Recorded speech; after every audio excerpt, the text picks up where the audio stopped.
வணக்கம், நான் உங்கள் சந்திரமுகன் வீணை அகாடமியிலேருந்து டிஎன்பிஎஸ்சி குரூப் 4 எக்ஸாமுக்கு மேக்ஸில் 25 எடுக்கிறதுக்காக ப்ரீவியஸாக இருக்கக்கூடிய கொஷின் எல்லாத்தையும் பார்த்துக்கிட்டு இருக்கோம். மொத்தம் 10 வருஷ கொஷின், 250 கொஷின். அதில் இன்றைக்கி 2வது கொஷின் பார்க்க போகிறோம்.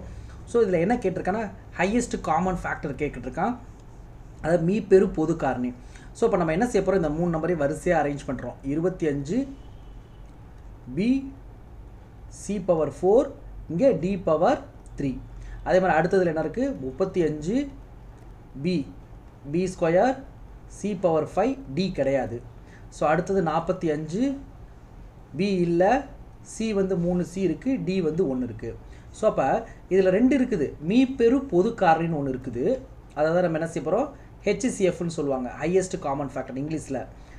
மீ பெரு பொது காரணி. இன்னொன்று என்ன இருக்குன்னா, மீ சி மா எல்சிஎம்னு சொல்லுவோம். ரெண்டுமே ஆப்போசிட். அப்படியே ஹையஸ்ட் காமன் மீ, இப்போ இங்கே கேட்டிருக்க மீ பெரு பொது காரணம் இருக்கிறதுலே காமன், இருக்கிறதுலே லோயஸ்ட்டாக எழுதுறது. மீசிமான இருக்கிறதுலே ஹையஸ்ட்டாக எழுதுறது. ஃபஸ்ட் நம்ம ஹெச்சிசிஎஃப்பை பார்த்துடலாம். ஏன்னா இங்கே இந்த கொஷினில் ஹெச்சிசிஎஃப் தான் கேட்டிருக்காங்க, மீ பெரு பொது காரணி தான் கேட்டிருக்கான். அப்போ 25, 35, 45 இந்த 3க்கும் முதல்ல நம்ம என்ன செஞ்ச போகிறோம், ஹெச்சிசிஎஃப்பை கண்டுபிடிக்க போகிறோம், காமனாக இருக்கிறத கண்டுபிடிக்க போகிறோம். ஸோ அதனால் டானாபத்தில் போட போகிறோம். இப்போ இந்த 3 நம்பர்லையுமே எந்த வாய்ப்பாடு வரும்னா 5 வாய்ப்பாடு தான் வரும். அப்போ 4 5 5 5 25 7 5 35 9 5 45. இப்போ கீழே இருக்க மீதி 3 நம்பரில் காமனாக எந்த வாய்ப்பாடுமே வராது. அப்போ காமனாக இருக்க நம்பர் 5. அப்போ ஹெச்சிசிஎஃப் எவ்வளோ, அதாவது மீ பெரு பொது காரணி எவ்வளோ, 5 இந்த நம்பருக்கு. அடுத்தது இந்த பியில் சியில் டியில் காமனாக எழுத போகிறோம், அதாவது இருக்கிறதுலே லோயஸ்ட் எழுத போகிறோம். இங்கே ஒரு பி இருக்குது, இங்கே 2 பி இருக்குது, இங்கே ஒரு பியுமே இல்லை. அப்போ ஒரு பி மேலே முட்டை பி, அப்போ முட்டை பியை போடணும் அவசியம் இல்லை, அதனால் விட்டுறலாம். அடுத்து இங்கே சி, இங்கே 4 சி இருக்குது, இங்கே 5 சி இருக்குது, இங்கே 3 சி. இருக்கிறதுலையே குறைஞ்சபட்சம் எதுன்னு 3 சி தான். அடுத்தது டி வந்து இங்கே 3 டி இருக்குது, இங்கே ஒரு டி இருக்குது, இங்கே ஒரு டியுமே இல்லை. அப்போ முட்டை டியை போடணும் அவசியமே இல்லை. அப்போ இருக்கிறதுலையே குறைஞ்சபட்சம் 5C3, அதாவது மீ பெரு பொது காரணி 5C3 முடிஞ்சிருச்சு. இதை மீசிமா கண்டுபிடிக்கணும்னா முதல்ல இந்த நம்பரில் இருக்கிறதுல ஹையஸ்ட்டாக கண்டுபிடிக்கணும். அப்போ ஹையஸ்ட்டாக கண்டுபிடிக்கணும், இதிலேருந்து திருப்பி மறுபடியும் கண்டினியூ ஆகணும். அப்போ இந்த 3 நம்பருமே என்னது, மறுபடியும் மல்டிபிள், அதாவது 5 எடுத்துக்கிட்டோம்னா 4 5 5 7 அப்படியே விட்டுறோம். அடுத்து 9 7 எடுத்துக்கிறோம், 1 வர வரையும் நம்ம பண்ணணும். அடுத்தது என்ன செய்யணும், 9 வாய்ப்பாடு 1 1 முடிஞ்சிச்சு, 9 முடிஞ்சிருச்சு.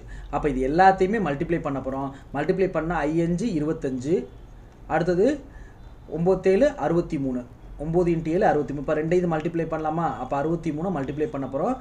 3 15 மீதி 1, 3 6 6 + 1 7, 6 5 30 மீதி 3, 6 12 12 + 3 15. அப்போ ஆன்சர் எவ்வளோ வருது, 5 7 5 1. அப்போ எல்சிஎம் எவ்வளோ, மீசிமா எவ்வளோன்னு கேட்டால் 1575 இந்த 3 நம்பருக்குமே.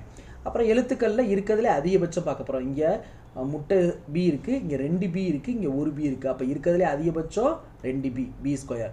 இங்கே 3 சி இருக்குது, இங்கே 5 சி இருக்குது, இங்கே 4 சி இருக்குது. அப்போ இருக்கிறதுலே அதிகபட்சம் 5 சி. இங்கே ஒரு டி இருக்குது, இங்கே ஒன்றுமே இல்லை முட்டை டி.